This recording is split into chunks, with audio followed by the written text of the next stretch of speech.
This happened when I was 7, and even now, years later, I can still picture it as clearly as if it happened last night. I grew up in a small town wrapped in thick woods where everybody knew each other. Nothing bad ever happened there, and life was good. Just outside of town, up on a wooded hill, there was an old cabin that had been abandoned for as long as anyone could remember. The paint had peeled away, the porch sagged slightly to one side, and the windows were always dark. Kids at school called it the dead man's cabin. It was called this because even though it hadn't been lived in for decades, you could sometimes see smoke rising from the chimney from a distance. Police went up there more than once expecting to find squatters or teenagers messing around.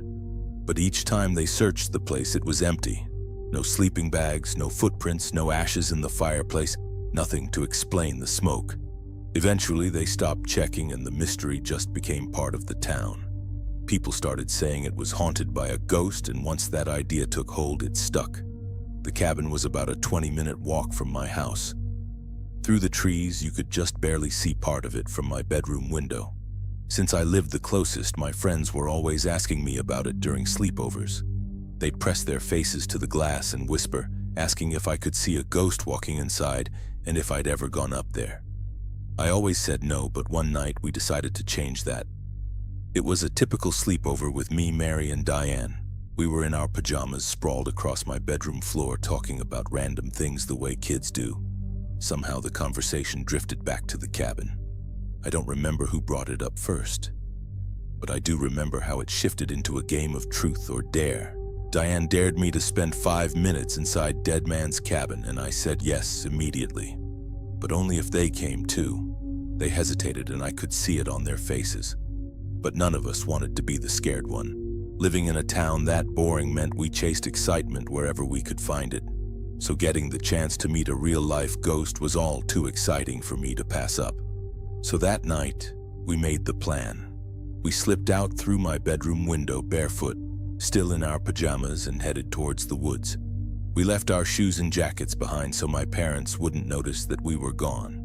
It was cold as it was around 30 degrees, but at 7 years old, embarrassment felt worse than frostbite.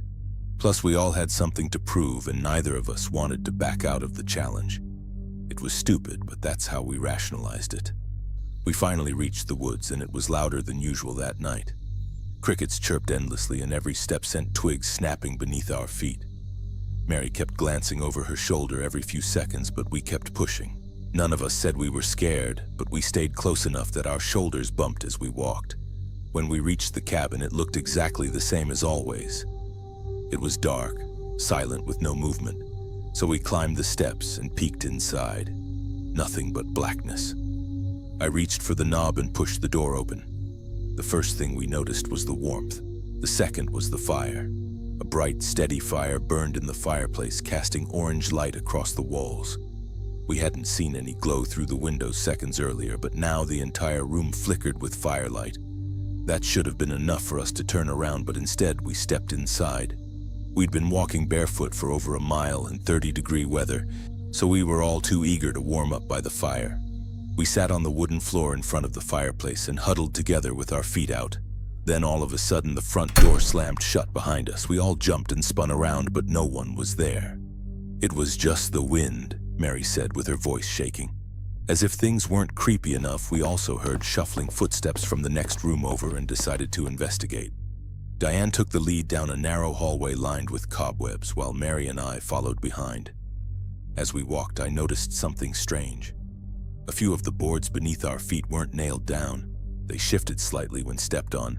I crouched and lifted one up, and underneath was a dark rectangular space. I barely had time to register it before a long, pale arm shot up from the hole and grabbed my leg. I let out a horrified scream as my foot was suddenly dragged down into the hole, along with my entire leg. My friends immediately rushed over and tried pulling me out, but whatever held me down wasn't letting go without a fight. My fear only worsened as I felt multiple sets of teeth begin to bite down on my exposed leg as if it were a piece of meat. I squealed at the top of my lungs as I struggled violently to escape. A jolt of pain shot up my leg as the teeth clamped down harder and harder. I kicked as hard as I could until I felt my foot connect with someone's jaw. That seemed to do the trick, as whatever was holding me let go of my ankle, allowing me to pull my foot out. My leg was riddled with teeth marks, but thanks to my flailing around, those teeth didn't break the skin. The three of us then quickly scrambled to our feet, but instead of running out the door, we peered down into the hole out of some morbid curiosity. We all froze in sheer terror with what we saw. There were several pale faces looking back at us. They were people. People living under the floorboards. We saw men, women, even a few children among them. They were all pale and skinny with red eyes and mouths filled with sharp teeth. They smiled up at us before hungrily licking their lips, making their intentions all too clear. Before we could move, more hands shot up through the gaps in the floor and grabbed our ankles and pulled us down. We crashed hard against the wood, screaming and kicking. They climbed over one another, reaching for us, snapping their jaws. One of them grabbed Mary's foot and pulled it toward its mouth. Diane swung a loose floorboard as hard as she could, cracking it across one of them heads. I grabbed another board and started swinging blindly and freeing myself. We scrambled to our feet and ran, hopping over the hands as they continued to reach for us. Thankfully, the front door wasn't locked, so Diane yanked it open and we tore down the porch steps and took off. As we ran through the woods, neither of us looked back to see if we were being chased. Fortunately, it didn't take us long to get back to my house and the bedroom window was still open. We climbed through my bedroom window one after the other and I slammed it shut and locked it. The three of us stood there, shaking, listening for footsteps in the yard, but no one came. We never told our parents. I honestly can't tell you how we managed to get out of that place alive, or why those things even attacked us. A lot of people went up to that cabin before us and they never mentioned being attacked, not once. So what made us so special? I can only guess that due to their skeletal bodies, they were too weak to subdue adult travelers and passerby. But when they saw three little girls in pajamas waltz into their home, they figured we'd make an easier meal. I'm glad we proved them wrong. I ended up moving away a year later, so I don't know if that cabin was ever torn down, but I certainly hope no one ever had to go through what we did. But sometimes when I think about that fire suddenly burning in the fireplace, I wonder if it was there to warm us or if it was there to lure us in.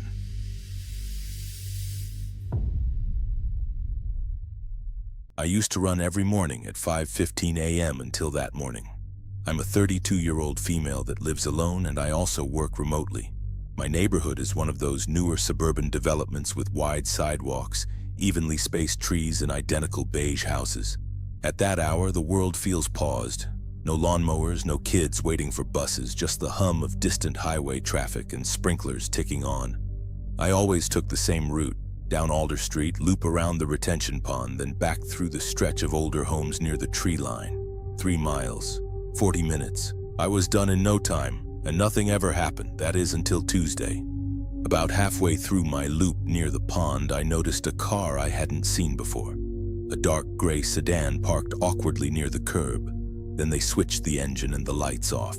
That wasn't unusual on its own, but sometimes contractors parked overnight. But this car was facing the wrong direction, nose pointed against traffic. I remember that detail because it annoyed me. As I passed it, I glanced inside. It was empty with the windows slightly fogged from the humidity. I kept running. When I finished my loop and came back around 15 minutes later, the car was still there. Empty. I shrugged it off. Maybe someone had walked home from a party, or maybe it had broken down. The next morning, the car was parked in the exact same spot. At this point, I felt the first flicker of unease. I slowed my pace as I approached. Again, wrong direction with dark windows. This time I noticed something else. The driver's seat was reclined all the way back like someone had been sleeping in it. I told myself not to be dramatic and ran past. On Wednesday, I decided to change my route slightly. Instead of circling the pond first, I cut through Maple Court and approached from the opposite side. This time, the car was gone. Relief came too quickly, almost embarrassingly strong. I even laughed, telling myself I turned a random sedan into a threat in my head. Halfway down Maple, I checked my watch and realized I was ahead of schedule, so I decided to extend my run and circle the pond anyway. As I ran, I saw something. It was the gray sedan parked on the far side in the same wrong direction. My stomach dropped in a way that felt instinctive, not imagined. As I got closer, I noticed the engine was on. No headlights, just the faint vibration of the hood. But this time, someone was inside. A man in the driver's seat with his hands on the wheel looking straight ahead. He wasn't on his phone and he wasn't adjusting anything. Just sitting. I slowed down, but I didn't stop. As I passed, he turned his head, but not sharply, not aggressively, just slowly, and then he looked directly at me. No smile, no expression, just watching. I kept my face neutral and continued running. My heart was pounding so hard I could hear it in my ears. I told myself, don't sprint, don't react. You don't know anything yet. When I reached the corner, I glanced back and then brake lights flicked on. The car pulled away from the curb and rolled slowly down the street in my direction. That was the first moment I truly felt afraid. I cut right, darting between two houses toward the older section of the neighborhood. My route wasn't planned, but I knew these streets better than anyone who didn't live here. The car couldn't follow directly as there were no driveways that connected through. I slowed only when I reached Cedar Lane, blending into a steady jog again. I didn't look back this time. I just finished my run by weaving unpredictably through side streets until I was sure I wasn't being followed.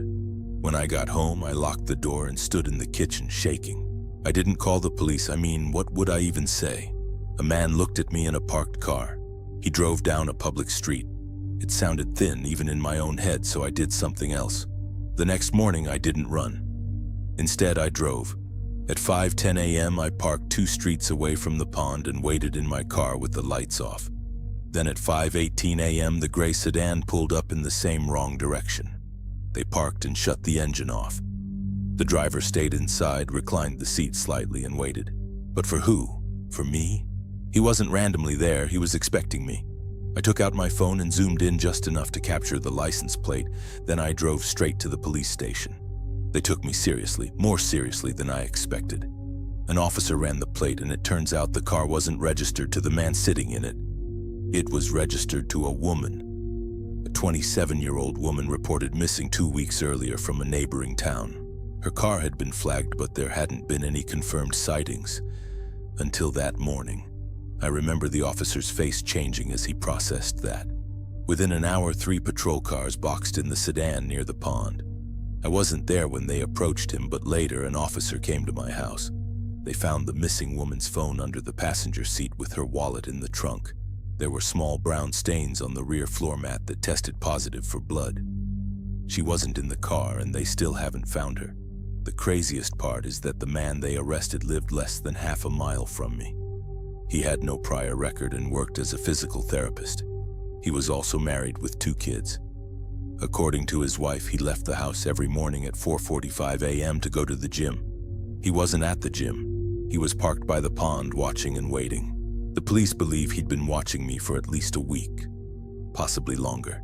They pulled traffic cam footage of the sedan circling my block late at night. The office also mentioned the missing woman. Turns out she also ran in the mornings around the same time, but in a different neighborhood.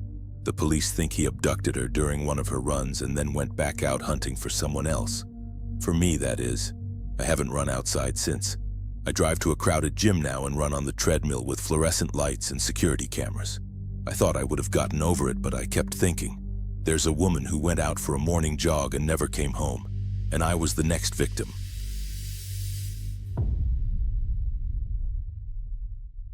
Maxie was a daughter out of 5 siblings. She lived with her father Miguel Lopez, her mother Heidi Juarez, her younger sister Mia, her little brother, and her half-brother Melkin. At the time, Miguel and Melkin were close with each other to the point where he would refer to him as Dad. Miguel liked music and he would often sing around the house, usually Spanish songs, but the romantic ones. He wasn't perfect, but he tried to make things feel special. Holidays mattered a lot to him, even when money was tight. He would always find ways to decorate, cook, and make it feel like something worth remembering.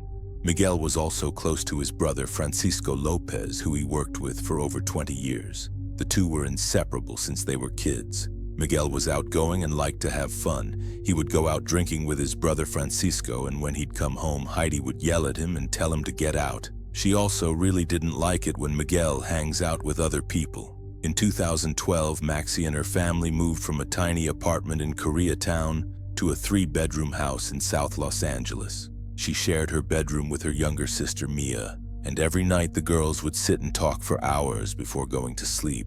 But shortly after they moved into the new house, Miguel and Heidi started arguing a lot. On May 26, 2014, they both got into an argument as Heidi went through Miguel's phone. Things escalated that also led to a 911 call. After that, Miguel moved out and moved in with his brother Francisco.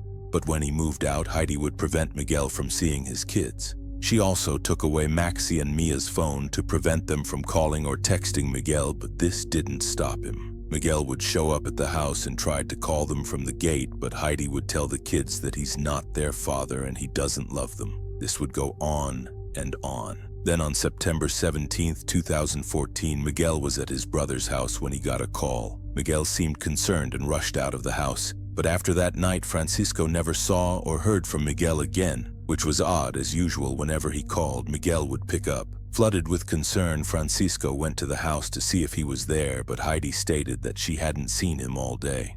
Francisco then called the police, who came and searched the house but didn't find anything. Heidi told the police that he was supposed to show up, but he never came. Francisco then reported Miguel as missing. Even though the missing person was reported in Los Angeles, the sheriff's department was the one who took over the case. The sheriff's department then assigns the missing person report to their missing person unit, who begin their investigation. The next day, they made a visit to Heidi's home for questioning. During the questioning, Heidi told them that Miguel was a deadbeat father and he wanted to leave their family. She also told them that he didn't want to pay for child support, so he was planning on leaving the country. Even though Heidi admitted that she was the last one who saw Miguel alive, the officer believed her statement and Heidi was cleared of suspicion. They asked some more questions, then they left. Without any lead or information, the case then went cold. Meanwhile, life continued for Maxi. She went to school and tried to move on, but she constantly missed her father. When Maxi cried, her mother got angry and told her she looked like him, and that's why she didn't like her. Because of this, Maxi had to grieve her father quietly. A few years passed and Maxi was no longer living with her mother. Even years after her father went missing, she still grieved him every day. Then one day, Maxi was talking to one of her friends about her father. After talking for a while, Maxi asked her friend if she could tell her something. The friend said of course, so Maxi began pouring out everything. The friend stood there shocked but firm after what she had just heard. She then encourages Maxi to go to the police station immediately. Rick Fira was the homicide detective that was assigned to this case. On June 19, 2022, he sat across from Maxi at the police station, who stated that she had information in regard to her father's disappearance. He took a statement from Maxi, and this is what happened that day Miguel Lopez disappeared. On September 17, 2014, Maxi stated that she woke up and walked into the living room and saw her mother was on the phone, pacing back and forth. She had the call on speaker, which was unusual, but Maxi could hear her father's voice echoing through the room. Her mother sounded frantic, telling him that Mia and Maxi were sick and that they had high fevers. She told him that she needed him to come to the house to help. Maxi, at the time, who overheard this conversation, was confused because she wasn't sick. When she blurted that out loud, her mother raised a finger to her lips and told her to be quiet, to go back to her room. Maxi sat on her bed for a while, listening to the house. She didn't know how much time had passed, but shortly afterwards she heard the front door open and heard her father's voice, but now closer. That part felt normal enough, so she got up and peeked out, and her sister Mia did the same. They stood just out of sight, watching. Her mother asked Miguel to help with something, to reach a box up high. He then turned around and stretched his arms up. He was tall, so he had to reach it. That was when Melquin came up behind him and pulled him down into a chair. It happened so quickly that Maxi didn't understand it right away. Her mother and Melquin began tying her father's wrists to the chair, and Maxi stood there, frozen, trying to make sense of what she was seeing. They took her father's phone from his pocket and started going through it, asking who he was talking to. Her father laughed at first as he thought it was a joke. He kept saying it was enough and that the joke was over. For a moment, Maxi believed that too. She thought maybe it was just something meant to scare him. Then her mother said he wasn't going to see his children anymore. Her voice was calm but flat. That was when something shifted for Maxi. The situation stopped feeling confused and started feeling wrong. Her sister Mia was no longer beside her, as she was now hiding behind the stove. Maxi felt like her body wouldn't respond to her thoughts. Her arms felt heavy. Her legs wouldn't move. Her father started calling her name. He said it again and again, but her mother told him to stop. She told him that he was never going to see her again. Then she told Melquin to go ahead. At first, Maxie didn't understand what that meant. Then she saw his hands around Miguel's neck, and it went on longer than she could track. Melquin would stop, but her mother would tell him to keep going. Maxie couldn't understand why she was saying that. She couldn't understand why no one was stopping this. This went on for a while, to the point where Miguel vomited, and the smell was strong and unfamiliar. Then his head fell back and everything became quiet. Not a dramatic silence, just the absence of sound where his voice had been. Heidi leaned down and kissed him and said, "Rest in peace." They began cleaning immediately. They started mopping and bleaching the floor. Then they moved the furnitures back into place. Maxie went to her room as her younger brother started crying and asked for things she couldn't give him. Her sister Mia cried quietly and didn't speak. When Maxie returned to the living room later, she saw a long bag leaning against the wall. It looked like a laundry bag, but it was too long. She didn't ask what was inside, as she already knew. Her mother laughed while they carried it and even made a comment on how heavy it was and how much he ate, referring to him as a pig. Melquin stood there with no reaction. He just helped. After that, the house looked normal again. They put his body in a bag and loaded it into their pickup truck. They then drove 1.5 miles away from the house to an abandoned lot, took the body out, and then poured gasoline on it and set it on fire. It turns out that the LAPD did find the burned remains, but the body so badly burned to the point where they were unable to identify him. At the time, the sheriff's department was the one handling the missing person cases, so the two cases were not initially connected. Maxie also added that there was another witness at the time. On the day of the killing, Heidi called her best friend Guadalupe to come over to watch the kids while they planned for Miguel. She was later brought in for questioning. When Detective Rick Fira mentioned that she was being questioned for a murder, she was very confused. He then shifted the conversation and said that it was about Miguel Lopez. Once she heard the name, she immediately admitted everything. According to her statement, Miguel had a new girlfriend who was also pregnant. Of course, Heidi did not take that well and came up with the plan to murder Miguel. The plan was to call Miguel under the pretense that the children were sick. She also admitted that she was called to the house to babysit the kids while this took place, even though the girls ended up seeing the entire thing. The LAPD then went to retrieve the burnt body from Oaxaca in southern Mexico and also met with Miguel's parents. They collected their DNA and used it to confirm that the body was in fact Miguel Lopez. After Maxie witnessed the murder, her mother warned her not to say anything, telling her the same thing would happen to her. Even after Maxie moved out back in 2020, she feared her mom would attack her, so she carried pepper spray and a bat, and sometimes would put a chair against her door. At that same time, Mia was living with her. On June 19th, 2022, she went over to her mom's place to get her sister's birth certificate so she could enroll her in school. She knocked, and Heidi came to the door and said, "You want something to happen to you? I suggest you get out," which triggered Maxie. She started panicking, which led to her making the call to police that day. Maxie ended up telling her uncle Francisco about what happened that night, not realizing that it was also Father's Day. She told him that she should have told him sooner, but at the time she was very scared of her mother. Of course, Francisco believed her as he had his own suspicion. During the trial, the younger sister Mia switched her story and denied seeing anything that night. In 2023, law enforcement then subpoenaed Mia, who is now an adult, to testify. That morning, Melquin called her from jail, giving instructions and coaching Mia on what to say. Si te preguntan, esa persona never actually llegó ese día. Nadie. Okay. Despite everything Heidi and Melquin did, Mia was still trying to protect them. The trial went to court, and the testimony of Maxie and Guadalupe was presented to the jury. They also presented a video showing Heidi and Melquin pickup truck parking in the abandoned lot as a surveillance camera was across the street from them.